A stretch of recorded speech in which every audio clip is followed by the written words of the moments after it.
Okay. तो मैं तुम लोगों को आज ये बताने वाला हूँ कि ये बेसिकली जो CSS में शेप्स वगैरह बनाई जाती हैं ये कैसे बनाई जाती हैं। देखो, मैंने कोड जो है वो लिख कर रख लिया है, ठीक है।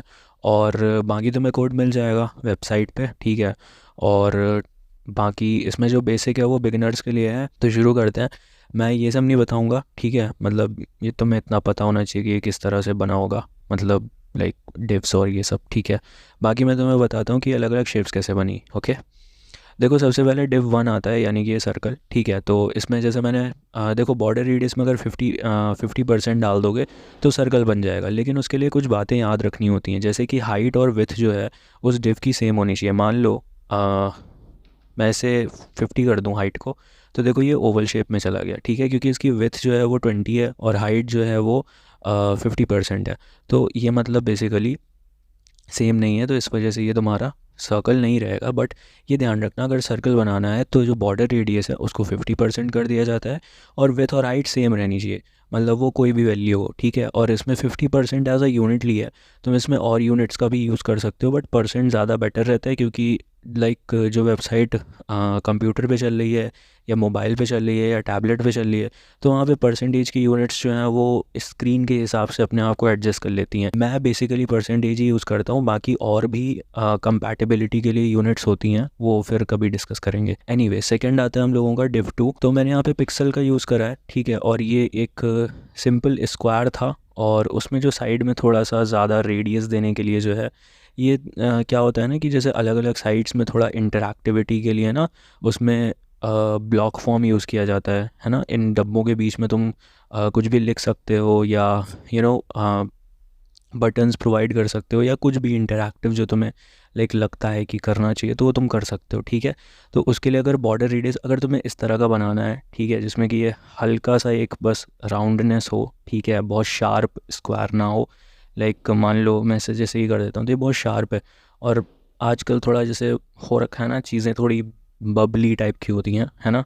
तो उसके लिए ऐसे लाइक 10 पिक्सल का यूज़ करना चाहिए, ठीक है। इसमें विथ और हाइट की कोई वो नहीं होती है, मतलब लिमिट नहीं होती।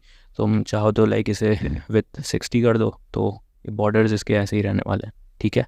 तो इसमें ऐसा कोई वो बाउंडेशन नहीं है विथ और हाइट को लेकर, जैसे सर्कल में था। ओके। देन तुम्हारे पास फिर div 3 आता है, यानी कि ये वाला। देखो ये सेम है, मैंने इसमें दो बना दिए, पर हैं ये सेम ही, ठीक है। मान लो जैसे मैं इसे 90 पिक्सल कर दूँ, सॉरी 90 नहीं, मान लो 30 कर देता हूँ, तो ये थोड़ा और ज़्यादा देखो बेंड हो गया। यहाँ पे 10 पिक्सल पे इतना था, 30 पे इतना था, तो ये लगभग दोनों सेम ही है। बट जैसे होता है ना कि हंस पर तुम्हें कोड अगर चाहिए, ठीक है, लिखना नहीं चाहते हो, तो ये वाला उठा लेना, है ना। इसमें 30 पिक्सल है अपना, थोड़ा सा बस इसको चेंज कर लेना, बाकी तुमको ये बढ़िया से मिल जाएगा। कॉपी पेस्ट करते रहो और खूब सारे डिव्स इसी तरह के बना सकते हो, ठीक है। ओके। तो इसमें भी वही है कि सेम ही है, तो हाइट विथ का कोई बाउंडेशन नहीं है। ओके। देन तुम्हारे पास div 4 आता है, ये ऐसा लाइक लेमन टाइप का शेप है। और हाँ, इसे तुम रोटेट करा सकते हो, जैसे लाइक अभी ये इस तरह से जा रहा है ना।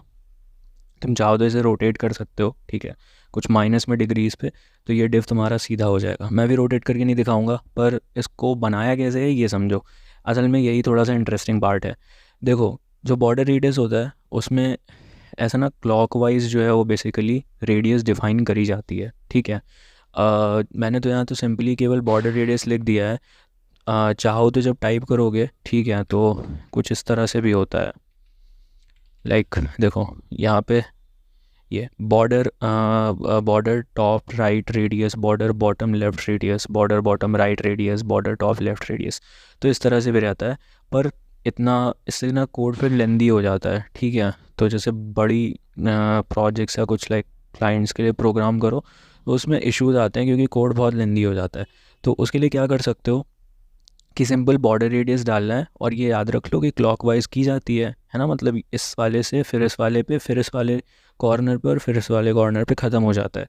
तो जो पहला है 50%, उसमें देखो ये ज़्यादा बेंड आया है, ठीक है। फिर 10% की बेंडिंग दी है, वो इस साइड आई है। फिर 50% की बेंडिंग दी है, वो वापस से इस साइड आ गई है। और फिर 10% की बेंडिंग दी है, वो इस साइड आ गई है, ठीक है। अब जैसे मान लो मैं इसमें 30% कर दूँ, 180 हो गया, एक 30% कर देता हूँ, ठीक है। तो इसके कंपैरिजन में ज़्यादा बेंड हो गया। अच्छा वो 180 वाला भी इंटरेस्टिंग लग रहा था, तो देखो ठीक है। अब मैंने क्या करा, 50% जो है वो इस वाले कॉर्नर पे है, 10% जो है वो इस वाले कॉर्नर पे, फिर 50% जो है इस वाले कॉर्नर पे, और 180% जो है वो इस वाले कॉर्नर पे। तो ये बिल्कुल ही बेंड हो गया है, ठीक है। एनीवे इसे वापस 10 कर देते हैं, ठीक है। ओके, तो ठीक है, अभी तुम्हारा अगला डिव आता है ना, डिव 5।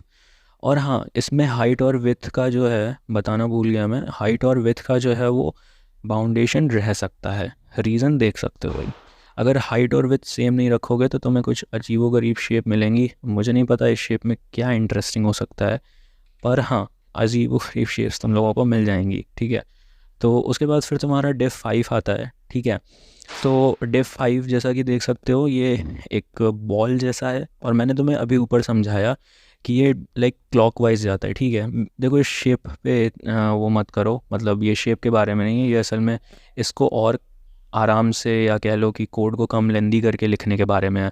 जैसे मैंने 50 यहाँ पे डिफ़ाइन किया, ठीक है, इस कॉर्नर के लिए, फिर मैंने 10 जो है वो इस कॉर्नर के लिए करा, फिर मैंने 50 जो है वो इस कॉर्नर के लिए करा, और फिर 10 इस कॉर्नर के लिए।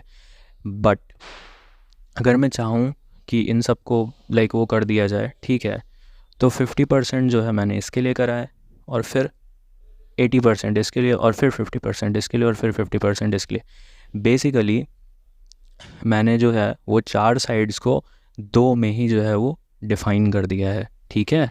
मतलब कि ये 50-50 यहाँ पे लिखने की ज़रूरत नहीं थी, मैं चाहूँ तो इसे यहाँ से ऐसे हटा सकता हूँ, ठीक है, एंड देन मैं 10 हटा दूँ, देखो सेम शेप आ गई। तो देखो यहाँ समझने वाली बात क्या है, जो पहला स्लैश के आगे का नंबर लिखा हुआ है यानी 50% बेसिकली, ठीक है, ये टॉप राइट, बॉटम लेफ़्ट, इन सब के लिए डिफ़ाइन कर रहा है रेडियस को, ठीक है। मतलब ये एक सिंपल सर्कल बना रहा है। बट फिर क्या होता है, मैं 30% लिखता हूँ, तो ये चेंजेस, देखो नॉर्मली अगर मैं 50 लिखता तो क्या ये एक पूरा सर्कल बनता, मैंने स्लैश लगा के 30 लिख दिया, तो ये ऊपर से तो सर्कल हो रहा है, नीचे से भी सर्कल हो रहा है, बट साइड्स पे जो है ये सीधा हो गया है। इसको समझो हॉरिजॉन्टल रेडियस, ओके, यानी इधर की रेडियस और इधर की रेडियस, ठीक है, यानी जो हॉरिजॉन्टल लाइन होती है बेसिकली उसकी रेडियस जो है वो 30% पे बेंड हुई है, और same for the vertical radius. लेकिन ये बेंडिंग, ठीक है, स्क्वायर पे नहीं हुई है, मतलब कि इस स्क्वायर, मान लो स्क्वायर था ना, नॉर्मली वो शेप स्क्वायर थी, तो उस पे ये 30% की बेंडिंग नहीं हुई है, ये सर्कल पे 30% की बेंडिंग हुई है, समझ रहे हो। और जब सर्कल पे 30% की बेंडिंग हुई है तो उसकी साइड्स जो हैं वो बाहर के साइड पर पुश हो गई हैं, ठीक है। अच्छा इसका एक और एग्जांपल है, जैसे कि ये शेप बनाई है, ठीक है, इसमें भी सेम है। देखो 50, ये ज़्यादा शायद समझ में आएगा, ठीक है। ये 50% टॉप लेफ़्ट के लिए, 10% टॉप राइट के लिए, 50% बॉटम राइट के लिए, एंड 10% बॉटम लेफ़्ट के लिए। ये शेप इतनी जो पहले की है ये इसके लिए थी, ठीक है, मतलब 50 इसके लिए था, 10 इसके लिए, 50 इसके लिए, और 10 इसके लिए, ओके, सिंपल सा। देन क्या हुआ कि हॉरिजॉन्टल रेडियस और वर्टिकल रेडियस को समझो, ठीक है। जो 10% है वो हॉरिजॉन्टल टॉप के लिए, देन 50% जो है मैंने बताया था ना क्लॉकवाइज जाते हैं, ठीक है, तो वो ये वाला हॉरिजॉन्टल टॉप लेफ़्ट के लिए होगा, ये वाला हॉरिजॉन्टल टॉप राइट के लिए, मतलब पहली 2 हॉरिजॉन्टल रेडियसेस होंगी बट ऊपर वालों के लिए, ठीक है, ऐसा समझ लो। उसके बाद या ऐसे लाइक ऊपर नीचे रुको, मुझे इसमें ड्रॉ करके दिखाना चाहिए क्या, ट्राई करो समझने का, मैं इधर समझाता हूँ, ओके। तुम्हें ये वाला शायद ज़्यादा अच्छे से समझ में आएगा। देखो 50% इसके लिए, 10% टॉप राइट के लिए, ठीक है, 50% बॉटम राइट के लिए, एंड 10% बॉटम लेफ़्ट के लिए। सिंपल ना, ठीक है। उसके बाद हॉरिजॉन्टल और वर्टिकल रेडियस आती हैं। अब इसमें समझो हुआ क्या है, ठीक है। जो 10% है वो हॉरिजॉन्टल रेडियस के लिए है, ठीक है। हॉरिजॉन्टल रेडियस मतलब समझ रहे हो, यहाँ पे और यहाँ पे ये 2 लाइंस हॉरिजॉन्टल जाएंगी, ये 2 लाइंस जो हैं वर्टिकल जाएंगी, ओके, सिंपल सी चीज़ है। खैर लाइंस पता रखना कौन सी हॉरिजॉन्टल होती है कौन सी वर्टिकल। एनीवेज जो 10% है, ठीक है, वो हॉरिजॉन्टल इधर के लिए यानी टॉप के लिए, और दूसरा जो 50% है मतलब क्लॉकवाइज में जाता है, सॉरी, ठीक है, तो 10% इस वाले हॉरिजॉन्टल के लिए, टॉप के लिए, यानी मेरे सैरों पे ध्यान दो जो इधर ऐसे कर रहा है, ये हॉरिजॉन्टल टॉप के लिए, 50% वर्टिकल रेडियस होगी इस साइड के लिए, ठीक है, मतलब कि क्लॉकवाइज जा रही है ना, ठीक है। फिर 10% जो है वो तुम्हारी हॉरिजॉन्टल बॉटम के लिए, ठीक है, इस तरह से। और फिर जो 50% है वो तुम्हारी इस वाले उसके लिए होगी, ठीक है, वर्टिकल रेडियस के लिए, ठीक है। तो तुम इनमें वैल्यूज़ को चेंज करके शेप्स को जो है वो कुछ ज़्यादा चेंज कर सकते हो। मेरे हिसाब से तुम्हें ज़्यादा चेंज दिखा नहीं होगा, पर यहाँ पे जो है वो बेंडिंग थोड़ी ज़्यादा हो गई है वहाँ पे 90% लिखने की वजह से, जैसा कि मैंने तुम्हें बताया था कि ये वर्टिकल रेडियस है इस वाली साइड के लिए। ओके, क्यों चेंज करा मैंने? हाँ, एनीवेज, ठीक है, तो इस वीडियो के लिए इतना ही, और फिर